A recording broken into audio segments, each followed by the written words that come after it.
live streaming doa malam pada saat ini, yaitu penyertaan Tuhan di tengah kekeringan. Bapak Ibu Saudara, saya ingin share tentang firman Tuhan, tentang tema ini bagi setiap kita. Karena saudara, saya percaya bahwa di tengah-tengah kekeringan, di tengah-tengah masa sulit, di tengah-tengah keterbatasan, bahkan ada yang mengalami kekurangan, kesulitan, hanya Tuhan Yesus yang sanggup menolong kita. Hanya Tuhan Yesus yang bisa menghibur kita, yang bisa menjamin kehidupan kita. Sebab Dia sahabat kita, Dia setia bagi kita. Saudara, oleh karena wabah corona ini, dampak dari wabah corona ini, semua aspek kehidupan manusia sudah terkena dampaknya, sudah terserang. Bukan hanya kesehatan kita, tetapi bahkan hubungan sosial kita terkena dampak dari wabah corona ini. Bahkan hubungan kehidupan keagamaan kita. Kita tidak bisa beribadah, kita tidak bisa bersekutu seperti normalnya oleh karena wabah corona. Dan juga saudara, ekonomi, sektor ekonomi menjadi saudara korban dari buruknya wabah corona ini, dampak wabah corona ini. Begitu banyak saudara saya mendapatkan pesan, message di page Facebook saya, bagaimana mereka dirumahkan. Ya kan, ada pengurangan karyawan, pekerja di kantor mereka, di perusahaan mereka, sehingga mereka harus dirumahkan. Ada lagi banyak sahabat teman-teman saya yang bisnis mereka mengalami kerugian yang besar. Keuntungan mereka menurun dengan drastis oleh karena wabah corona. Bahkan kalau kita lihat di berita-berita, perusahaan-perusahaan banyak yang gulung tikar. Banyak perusahaan yang bangkrut oleh karena wabah corona. Tetapi saudara-saudara, kita mau belajar pada malam hari ini, seperti apa peran Tuhan dalam kehidupan kita, khususnya ketika kita mengalami keadaan sulit, waktu kita mengalami kekeringan. Perhatikan ya. Karena sampai hari ini, bahkan dalam waktu dekat ini, kita masih belum bisa mendapatkan good news. Karena jumlah yang terinfeksi masih terus meningkat. Sekarang jumlah yang terinfeksi COVID-19 di seluruh dunia sudah 6 juta lebih. Kalau tidak salah 6,5 juta, sekitaran begitu. Dengan jumlah yang meninggal begitu tinggi. Saudara-saudara, dengar baik. Kalau kita lihat keadaan kita saat-saat ini, mudah bagi kita untuk merasa takut, mudah bagi kita untuk putus asa, kecewa. Tetapi saya dan saudara sebagai orang percaya, kita tidak dikuasai oleh ketakutan, kita tidak digerakkan, dipimpin oleh kecemasan, tetapi kita berjalan dengan iman. Kita tidak melihat masa depan kita, tetapi dengan iman kita percaya bahwa Tuhan memegang kendali atas seluruh kehidupan kita. Amin, saudara. Bahkan di zaman Alkitab, kita akan belajar bersama-sama. Bapak Ibu Saudara, di zaman Alkitab tercatat ada beberapa kali terjadi kekeringan, terjadi kelaparan. Kekeringan dan kelaparan ini seperti dua mata uang kalau kita lihat di Alkitab. Karena di masa Alkitab kekeringan bisa terjadi, kelaparan bisa terjadi, biasanya karena kekeringan. Ada juga alasan yang lain, tetapi itu sangat minim, tidak semua, tidak banyak. Kalau mereka berperang, kalau bangsa Israel berperang, lalu kalau mereka dikepung oleh musuh, mereka bisa mengalami kelaparan. Tetapi umumnya pada masa Alkitab, ketika terjadi kekeringan, drought, dalam bahasa sabunya, drought, kekeringan, itu yang mengikuti sesudah itu pasti kelaparan. Saudara perhatikan ya. Apa hubungannya dengan kita? Nah saudara, di dunia dampak dari wabah corona ini terjadi kekeringan, terjadi kelaparan, tetapi bukan seperti di masa Alkitab saja. Perhatikan, dampak dari wabah corona terjadi kekeringan khususnya di dalam aspek keuangan kita, ekonomi kita. Dampak dari wabah corona ini. pendapatan kita macet, bisnis kita macet, dan lain sebagainya, karena dirumahkan, karena di PHK, dan lain sebagainya. Saudara, oleh sebab itu, bagaimana perasaan kita ketika kita mengalami kesusahan, waktu kita mengalami kekurangan, ekonomi kita mengalami kesusahan, iya kan? Kita mengalami kesusahan dalam hal ekonomi. Itu sudah dirasakan, sudah dialami oleh para tokoh-tokoh Alkitab pada zaman dahulu. Beda, cuman beda bentuknya. Kalau zaman dahulu lebih, iya kan? Kalau bicara soal kelaparan, itu artinya betul-betul hanya kelaparan. Kelaparan, kekurangan bahan makanan dan lain sebagainya karena kekeringan. Tetapi bagi kita malam hari ini, kesulitan ekonomi, itulah kekeringan kita. Krisis, kerugian dan lain sebagainya, itu adalah kekeringan bagi kehidupan kita. Di zaman Alkitab, Bapak Ibu Saudara, Tuhan izinkan kekeringan dan dampaknya adalah kelaparan baik di seluruh dunia, beberapa kali nanti kita akan lihat sebentar, ataupun hanya di daerah Israel. Kelaparan terjadi karena kekeringan, krisis terjadi karena kekeringan. Tetapi di dalam dunia modern, di dalam kehidupan kita hari-hari ini, saudara, kalau hanya bicara soal tidak ada hujan, iya kan? Kalau hanya bicara soal tidak ada hujan, mungkin di salah satu daerah di dunia ataupun di negara kita, seluruh dunia tidak mengalami kelaparan, walaupun terjadi kekeringan.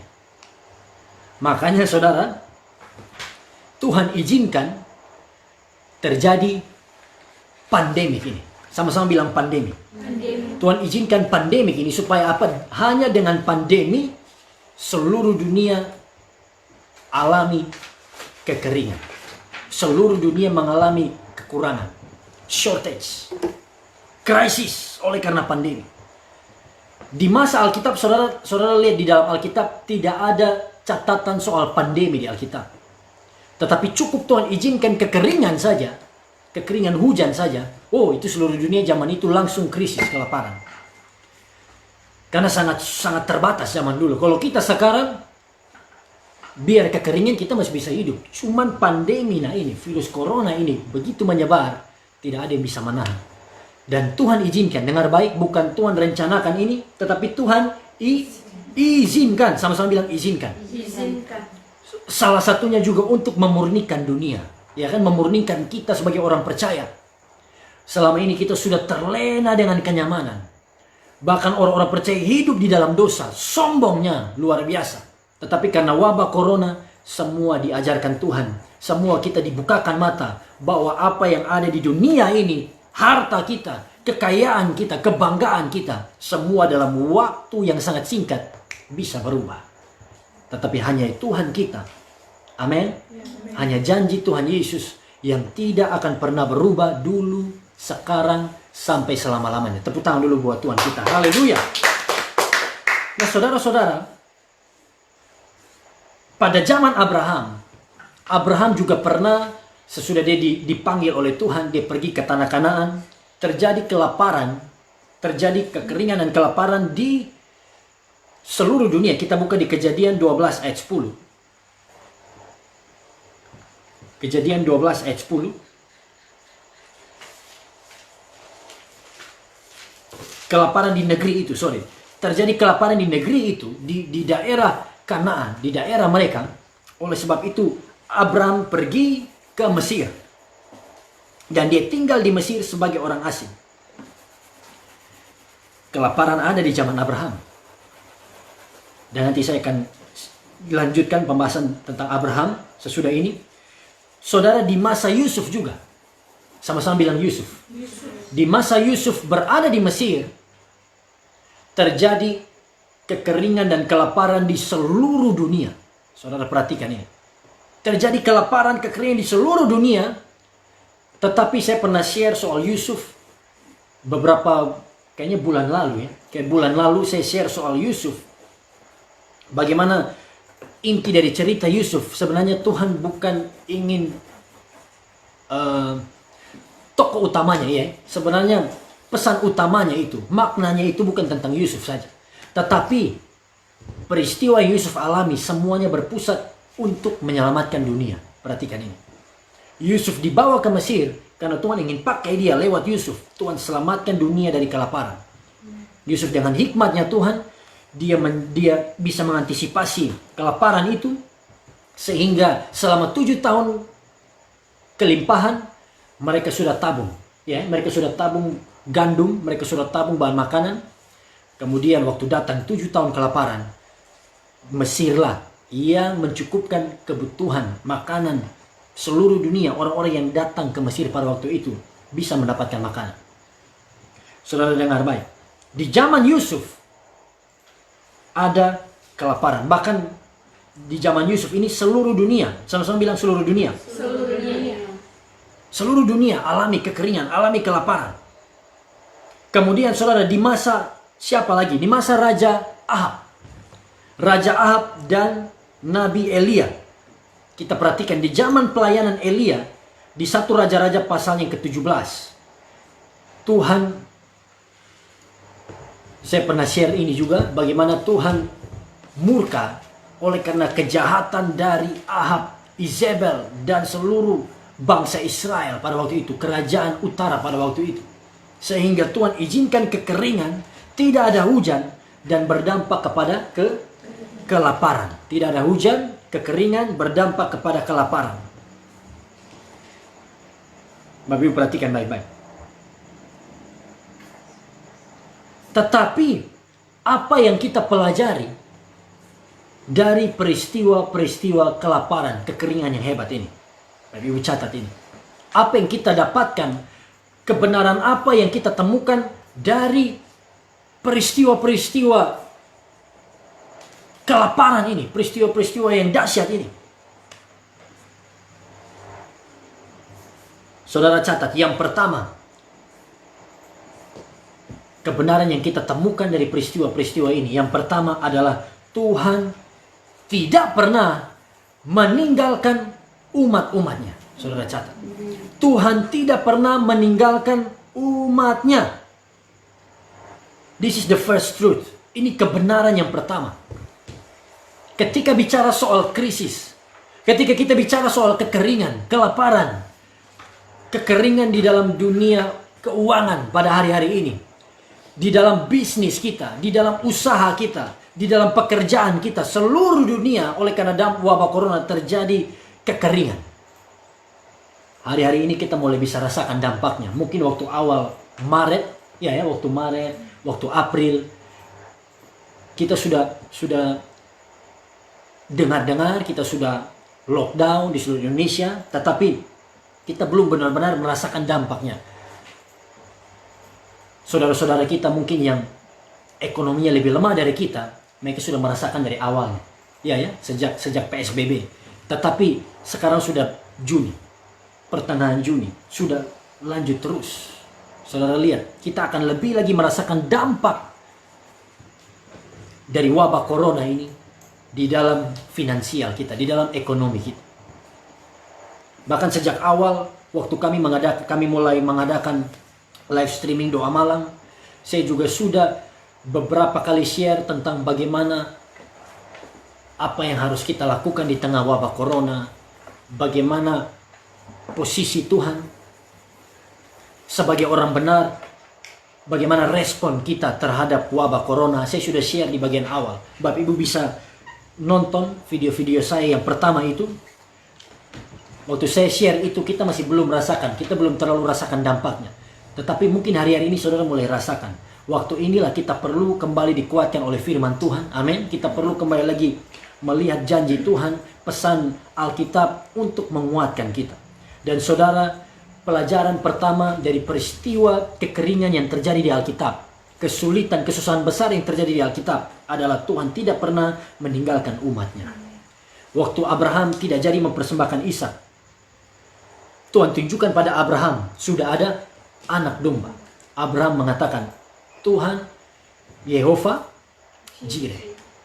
Dia adalah Yehova Jireh, Tuhan yang menyediakan. Saudara, waktu dompet kita mulai menipis, ya kan?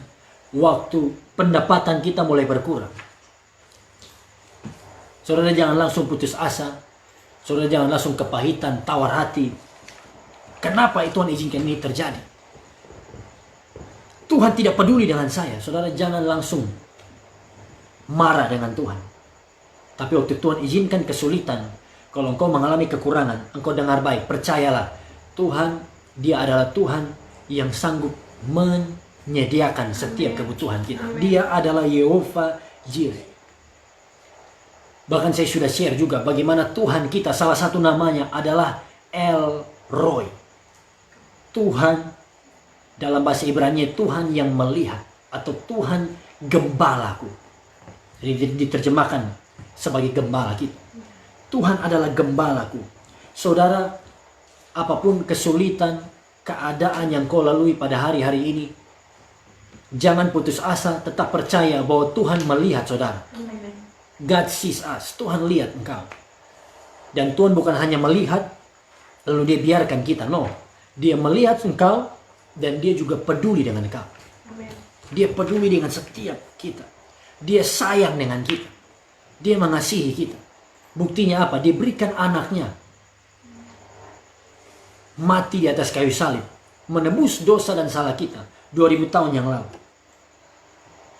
Kalau berkat terbesar keselamatan Tuhan berikan free bagi kita, saudara, kita tidak perlu takut akan apapun juga. Amen. Mazmur 23 saya ingat, Daud dengan ilham Tuhan, Daud menulis, Tuhan adalah gembalaku.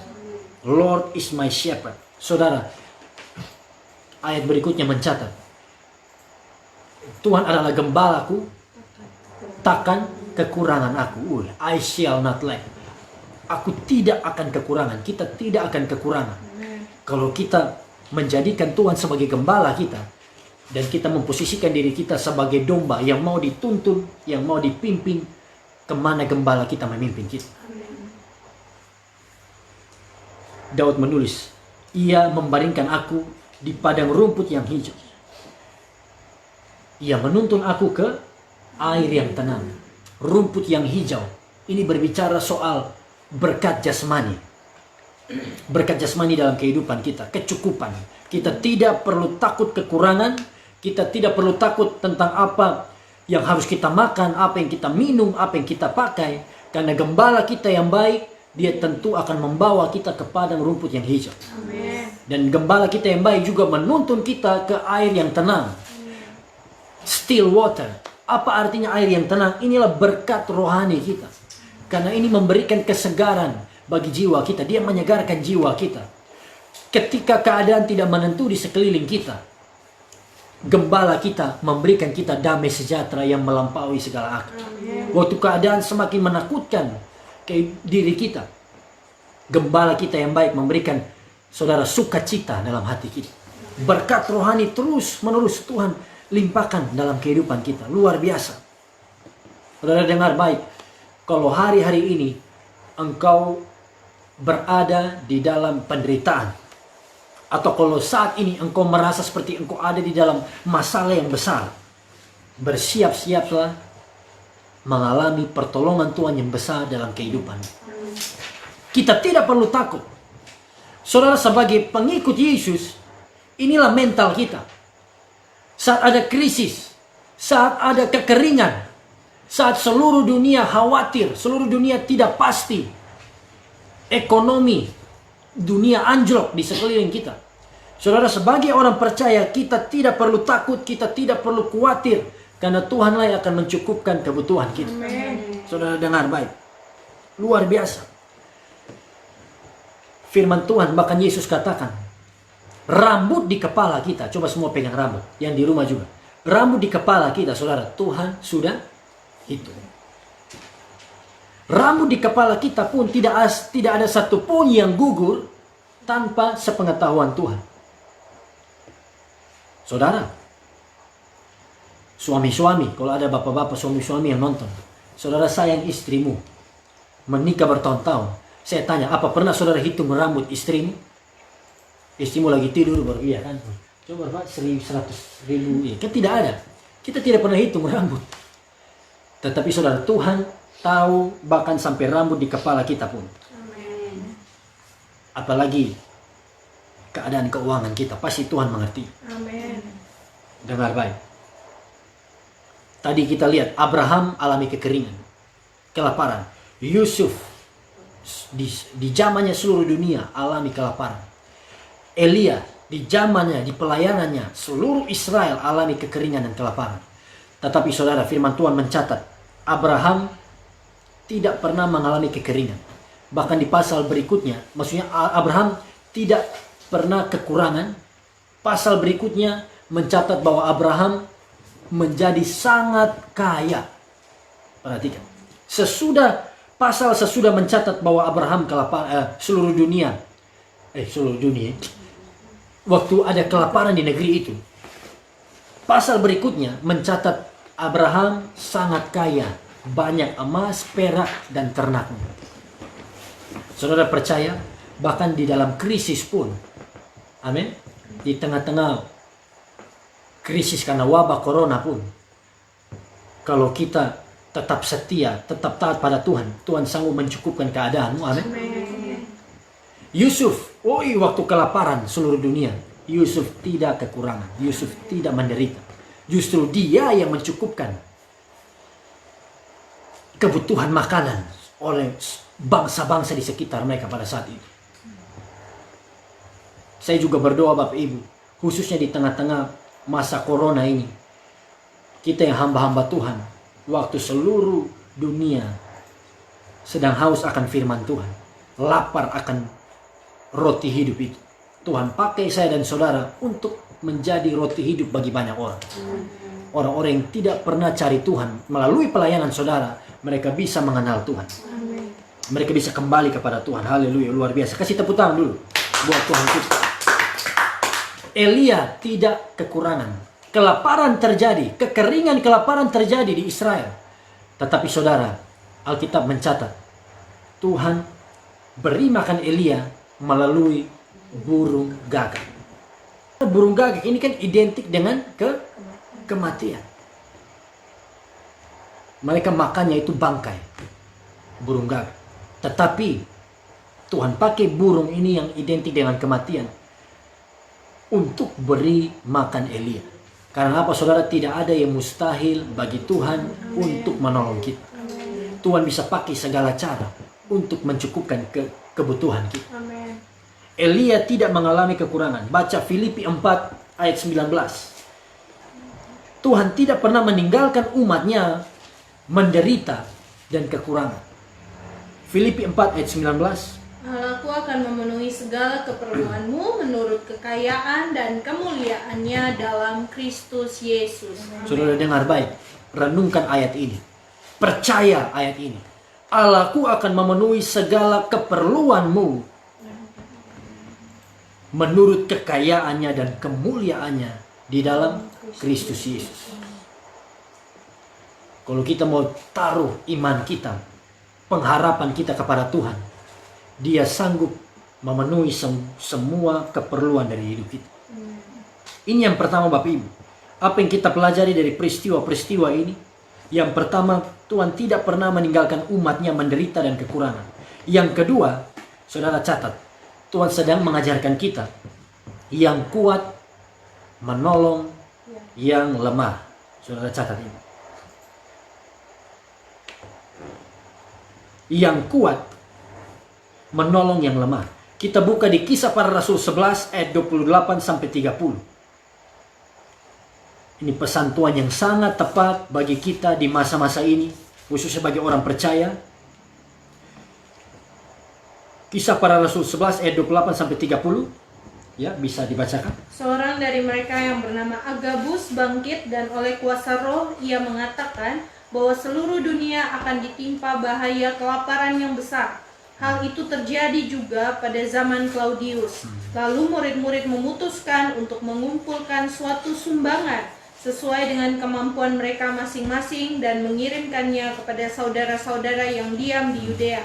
Hal itu mereka lakukan juga dan mereka mengirimkannya kepada penatua-penatua dengan perantaraan Barnabas dan Saulus. Saudara perhatikan, pada suatu ketika, saudara di dalam ayat 28, Agabus bangkit dan oleh kuasa roh ia mengatakan bahwa seluruh dunia akan ditimpa bahaya kelaparan yang besar.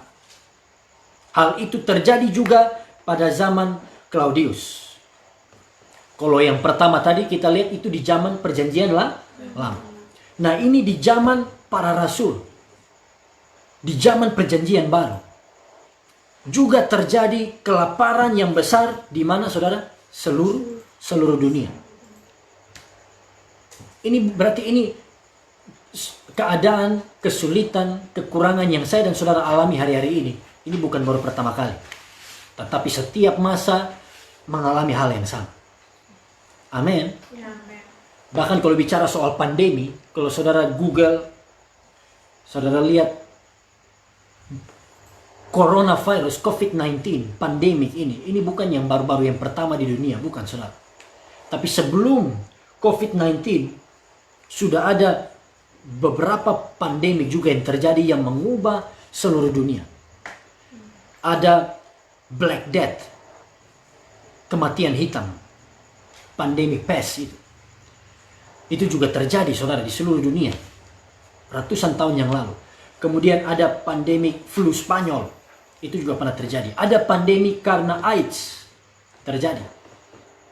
Kemudian yang paling terakhir ini adalah SARS, masih satu rumpun dengan corona, dan itu terjadi pada awal 2000-an, ya tahun 2002, 2003, 2004. Tetapi saudara, pesan yang kedua yang Tuhan ingin sampaikan bagi kita lihat dalam ayat yang ke-29. Waktu terjadi kelaparan di seluruh dunia. Seluruh dunia, tidak terkecuali, Alkitab catat ini. Sama seperti kita hari-hari ini. Waktu terjadi pandemi yang mengakibatkan kelaparan, kekeringan di dalam kehidupan, bahkan orang-orang percaya. Dalam berbagai aspek hidup kita. Saudara perhatikan, ayat 29, murid-murid memutuskan, sama-sama baca. Lalu murid-murid memutuskan untuk mengumpulkan suatu sumbangan sesuai dengan kemampuan mereka masing-masing dan mengirimkannya kepada saudara-saudara yang diam di Yudea. Nah, murid-murid Tuhan, orang percaya pada waktu itu, mereka memutuskan untuk mengumpulkan bantuan, mengumpulkan sumbangan. Untuk apa? Membantu orang-orang percaya, jemaat Tuhan yang tinggal di Yudea. Kenapa mereka bantu jemaat Tuhan yang di Yudea? Saudara perhatikan, karena jemaat Tuhan yang di Yudea, mereka itu orang-orang yang punya keadaan yang lebih sulit. Mereka orang-orang yang lebih lemah, orang-orang yang kurang mampu. Karena kita tahu sejarahnya, di Yudea mereka ada di bawah penjajahan Romawi. Kemudian mereka di Yudea pun dikejar-kejar oleh orang Yahudi, karena adalah pengikut Kristus, mereka dikejar-kejar untuk dibunuh. Tetapi saudara, murid-murid Tuhan sepakat untuk mengumpul sumbangan dan memberikan kepada orang-orang yang ada di Yudea. Inilah waktunya bagi kita saudara yang kuat di tengah-tengah masa krisis ini. Kita yang kuat, mari kita menolong yang lemah. Kita yang mungkin sedikit terguncang karena wabah corona. Tetapi kita punya lebih dari cukup. Makanan kita, pakaian kita, semuanya kita cukup. Saudara, kita jangan tutup mata. Kita jangan jadi orang yang egois, tidak peduli dengan orang-orang yang lemah. Karena para rasul, waktu terjadi kelaparan di seluruh dunia, mereka kumpul sumbangan membantu sesama jemaat Tuhan di Yudea. Amin. Bapak Ibu dengar baik, perhatikan ini.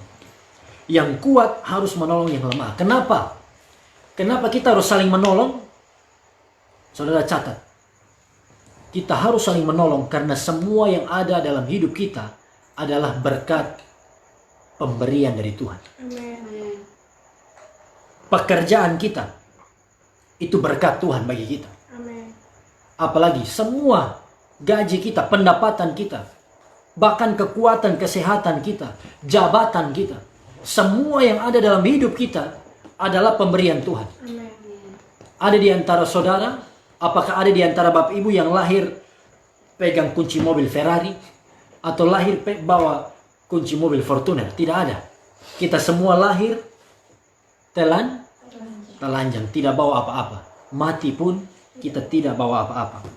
Kalau kita tahu bahwa semua dalam hidup kita adalah berkat Tuhan, waktu kita saling menolong orang yang berkekurangan, kita sedang mempraktikkan kasih Kristus menolong orang-orang yang lemah. Dan Yesus katakan ini terlebih, ya kan? Yesus mengajarkan ini, para rasul juga mengajarkan ini. Terlebih berbahagia waktu kita memberi daripada waktu kita menerima. Saudara, luar biasa. 2 Korintus 8 ayat 1 sampai 5, kemudian ayat 9. Isi saya bisa bacakan lagi, Bapak Ibu perhatikan.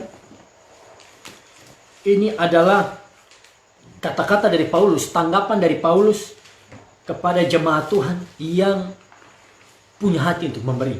2 Korintus 8 ayat 1 sampai 5 dan ayat 9.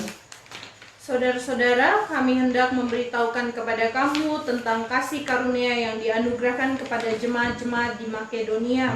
Selagi dicobai dengan berat dalam pelbagai penderitaan, sukacita mereka meluap. Dan meskipun mereka sangat miskin, namun mereka kaya dalam kemurahan. Amin. Aku bersaksi bahwa mereka telah memberikan menurut kemampuan mereka, bahkan melampaui kemampuan mereka. Dengan kerelaan sendiri mereka meminta dan mendesak kepada kami, supaya mereka juga beroleh kasih karunia untuk mengambil bagian dalam pelayanan kepada orang-orang kudus. Mereka memberikan lebih banyak daripada yang kami harapkan. Mereka memberikan diri mereka pertama-tama kepada Allah, kemudian oleh karena kehendak Allah juga kepada kami. Ayat 9. Atau baca saja lanjut ayat 6, 7 sampai ayat 9. Sebab itu kami mendesak kepada Titus supaya ia mengunjungi kamu dan menyelesaikan pelayanan kasih itu sebagaimana ia telah memulainya. Maka sekarang kamu sama seperti kamu kaya dalam segala sesuatu, dalam iman, dalam perkataan, dalam pengetahuan, dalam kesungguhan untuk membantu, dan dalam kasihmu terhadap kami, demikianlah juga hendaknya kamu kaya dalam pelayanan kasih ini. Aku mengatakan hal itu bukan sebagai perintah, melainkan dengan menunjukkan usaha orang-orang lain untuk membantu. Aku mau menguji keikhlasan kasih kamu, karena kamu telah mengenal kasih karunia Tuhan kita Yesus Kristus, bahwa Ia yang oleh karena kamu menjadi miskin, sekalipun Ia kaya, supaya kamu menjadi kaya oleh karena kemiskinannya. Amin, saudara, luar biasa. Paulus menulis ini adalah teladan, pelajaran bagi setiap kita yang hidup di 2020. Ketika ada terjadi kelaparan atau krisis, ketika terjadi kekurangan di sekeliling kita, bahkan mungkin kita juga alami. Tapi saudara, saya ingin kita memperhatikan ayatnya yang ke-3. Aku bersaksi bahwa mereka telah memberikan menurut kemampuan mereka, bahkan melampaui kemampuan mereka. Dengan kerelaan sendiri, mereka meminta dan mendesak kepada kami, supaya mereka juga beroleh kasih karunia untuk mengambil bagian dalam pelayanan kepada orang-orang kudus. Mereka memberikan lebih banyak daripada yang kami harapkan. Mereka memberikan diri mereka pertama-tama kepada Allah, kemudian oleh karena kehendak Allah juga kepada kami. Luar biasa. Saudara, perhatikan ini. Di tengah-tengah masa sulit, inilah waktunya kita untuk memperhatikan sesama jemaat Tuhan. Bahkan saudara, orang-orang yang bukan jemaat Tuhan pun. Jangan kita hanya terbatas bagi kalangan kita sendiri, bagi gereja kita, atau bagi orang-orang sesama orang percaya, orang Kristen. No. Atau kalau ada Bapak Ibu yang non-Kristen juga yang ikuti malam hari ini, kalau saudara punya lebih, saudara mampu untuk memberi, saudara bagi, share kepada semua orang tanpa memandang muka. Kita berbagi. Karena Paulus katakan apa? Saudara bisa baca seluruh perikop ini. Saya ingin kita perhatikan lagi ayat 9. Karena kamu telah mengenal kasih karunia Tuhan kita Yesus Kristus, bahwa Ia yang oleh karena kamu menjadi miskin, sekalipun Ia kaya, supaya kamu menjadi kaya oleh karena kemiskinannya. Bapak Ibu perhatikan. Yesus berikan nyawanya bagi kita. Yesus menyerahkan segala-galanya di atas kayu salib supaya kita menjadi kaya. Supaya kita dipulihkan Tuhan, kita diampuni Tuhan. Sekarang bagian kita, mari kita saling memberi. Kita berbagi kepada orang-orang yang membutuhkan bantuan kita. Mungkin saudara bisa lihat tetanggamu di samping rumahmu, atau di sekitar rumahmu, daerahmu, jemaat, sesama jemaat Tuhan, gereja lokalmu, orang-orang yang membutuhkan. Saya melihat luar biasa pelayanan kasih dari sesama hamba-hamba Tuhan, dari organisasi-organisasi, iya kan, lembaga-lembaga, semuanya bekerja sama untuk menolong orang-orang yang berkekurangan. Saudara, kita sedang mempraktikkan firman Tuhan. Amin. Yang kuat menolong yang lemah. Jangan tutup mata. Jangan saudara hanya berpikir, oh yang penting saya kenyang, saya cukup. Sudah, itu urusan mereka. Mereka kan, siapa suruh mereka miskin? Mampus. Nah, jangan begitu saudara. Jangan kita egois. Tapi kita mau berbagi, saling mengasihi, saling memberi. Karena apa saudara? Saat kita memberi, Tuhan memberkati kita dengan lebih besar lagi. Saudara catat ini. Mengapa kita saling menolong? Saat kita memberi, Tuhan memberkati kita. Inilah rumus Alkitab. Tabur, tuai. You reap what you sow. Engkau tuai apa yang kau tabur. Kalau engkau menabur kasih, engkau menabur perhatian, berkat bagi orang-orang yang berkekurangan, engkau juga akan menuainya. Amin. Bahkan ada kata-kata katakan seperti ini. Masa depanmu adalah apa yang kamu tabur pada hari ini. Hidupmu hari ini adalah apa yang kamu tabur waktu lalu.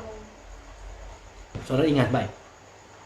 Di dalam Amsal pasalnya yang ke-11 ayat 25. Oleh hikmat Tuhan Salomo menulis ini. Mari kita baca bersama-sama. Amsal 11 ayat 25.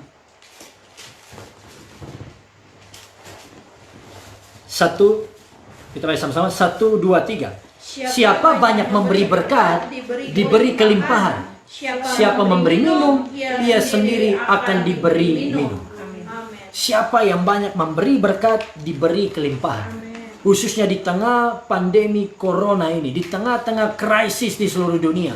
Kalau kita banyak menabur, kalau kita banyak memberi berkat bagi orang-orang yang berkekurangan, kita juga akan diberi kelimpahan. Abundance. Haleluya.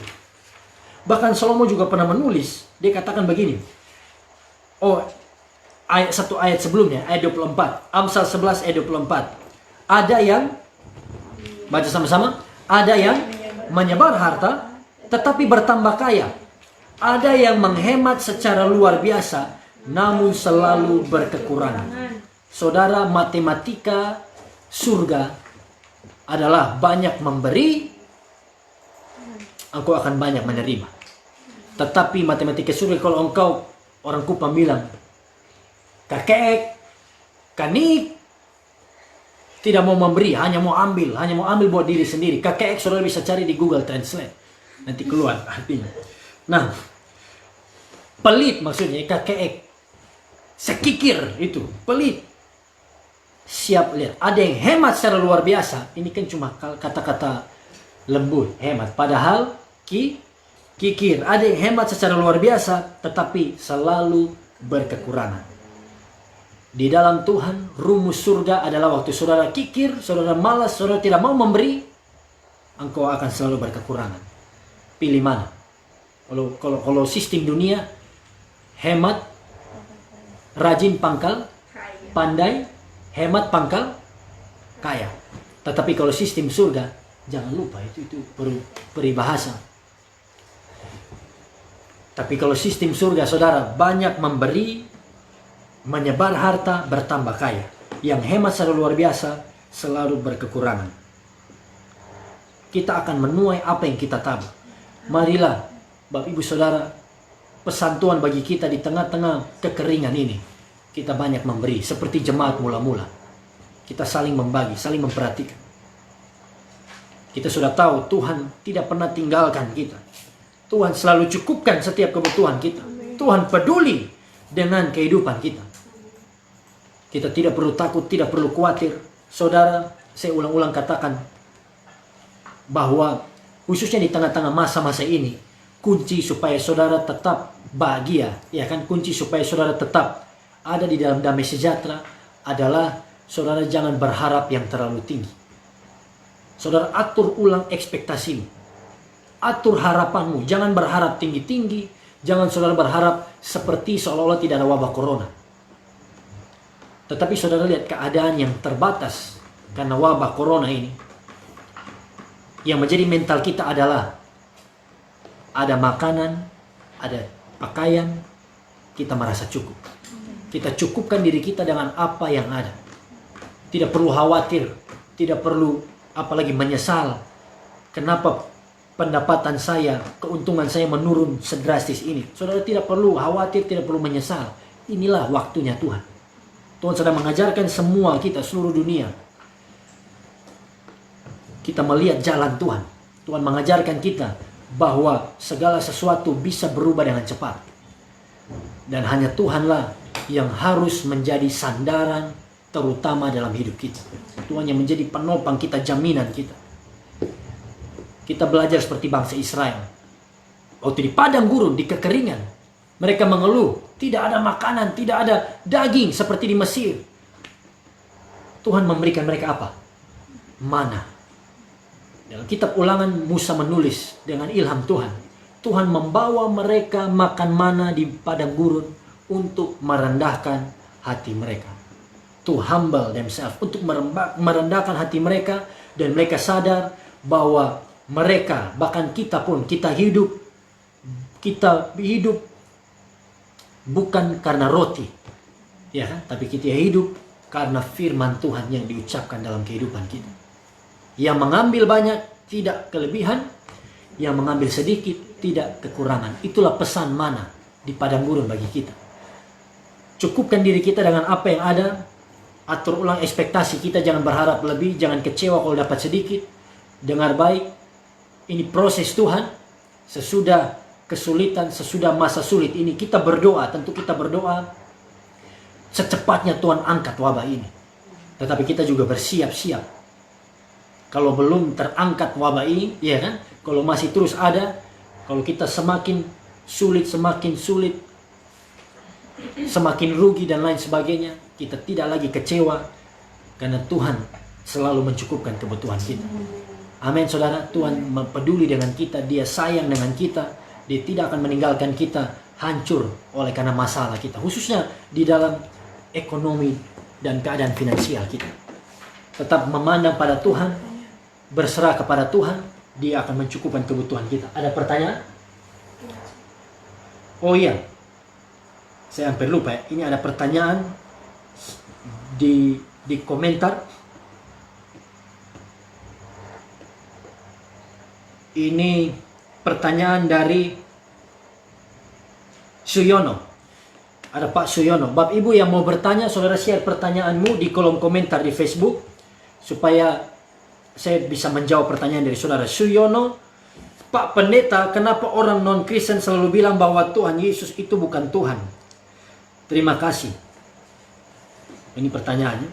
Jadi saudara, kenapa orang non-Kristen selalu bilang bahwa Tuhan Yesus itu bukan Tuhan? Terima kasih, karena mereka kan tidak percaya Tuhan Yesus. Agama-agama lain, mereka tidak percaya Tuhan Yesus karena mereka belum mengenal siapa Tuhan Yesus. Mereka belum mengalami kasih karunia Tuhan. Bahkan firman Tuhan saja mencatat, salib Kristus itu adalah kebodohan bagi dunia. Perhatikan, kematian Yesus di atas kayu salib bagi dunia adalah kekalahan besar. Itu sesuatu yang memalukan. Tetapi bagi kita orang percaya, salib Kristus itu adalah kekuatan kita. Injil adalah kekuatan kita yang menyelamatkan kita.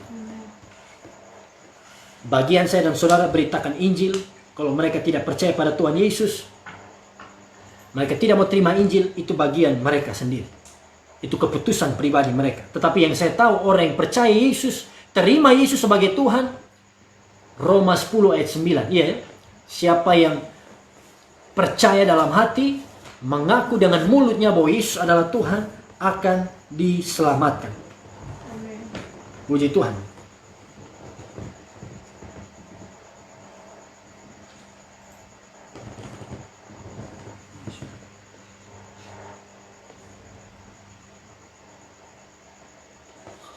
Oh ya, ada pertanyaan berikut dari Angelica Anggi. Pak Pendeta, saya mau tanya, kalau kita tiap hari mendoakan seseorang yang kita sukai, apakah yang kita doain itu juga kontak batin dengan kita? Wow, luar biasa, haleluya. ini panjang. Ini panjang. Kalau ngomong soal pasangan hidup, nanti kayaknya beberapa hari ke depan saya share khusus soal relationship, soal love. Kalau kita doakan seseorang, apakah ada kontak batin dengan kita? Orang itu juga merasakan itu. Nah, saudara, kita percaya kuasa doa. Amin. Kita percaya kuasa doa, tidak ada yang mustahil. Tetapi ya kan, kita juga kenal diri kita, seperti apa diri kita, persiapkan diri kita dengan baik. Sah-sah saja kalau kita mendoakan supaya orang itu suka dengan kita, iya kan? Tetapi lebih baik lagi kalau kita persiapkan diri kita, kita dipenuhi dengan kasih Kristus, sehingga saudara, Tuhan memberikan bagi kita pasangan yang tepat dalam kehidupan kita. Ketika saudara berdoa, saudara Angelica ini berdoa, tetap yakin kepada kuasa doa. Karena firman Tuhan juga mencatat bahwa hati raja-raja di tangan Tuhan seperti batang air. Tuhan bisa mengubah hati, Tuhan bisa menjamah hati.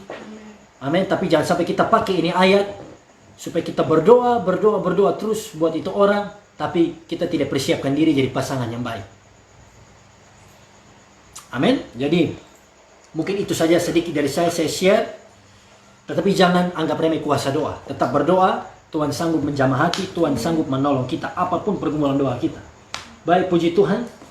Kalau itu saja, mari kita berdoa bersama-sama. Malam hari ini kita sudah dengarkan kebenaran firman Tuhan tentang saudara, penyertaan Tuhan di tengah kekeringan.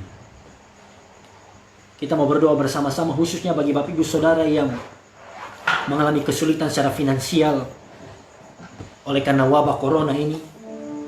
Saudara, jangan kehilangan iman. Saudara, jangan putus asa, berhenti berdoa, marah dengan Tuhan. Tetapi justru ketika Tuhan izinkan engkau alami penderitaan, kembali pada Tuhan, perbanyak waktu dengan Tuhan. Kita mau berdoa, Tuhan, Dia sanggup menolong kita. Amin. Dia sanggup mencukupkan seluruh kebutuhan kita. Karena Dia Allah, Dia Yehova Jireh, Dia gembala kita yang baik. Dia mengenal kita, Dia peduli dengan kita, dan Dia tidak pernah meninggalkan kita sedetik pun dalam hidup kita.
Tiada sesuatu jadi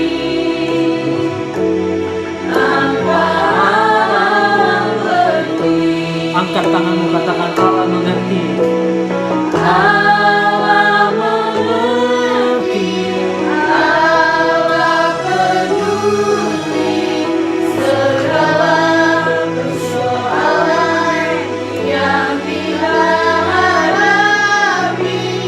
Tak akan pernah dibiarkannya untuk bertumbuh sendiri, sebab Allah mengerti. Katakan Allah mengerti. Allah mengerti. Allah peduli segala persoalan yang kita hadapi. Tak akan pernah dibiarkannya bertumbuh sendiri, sebab Allah mengerti.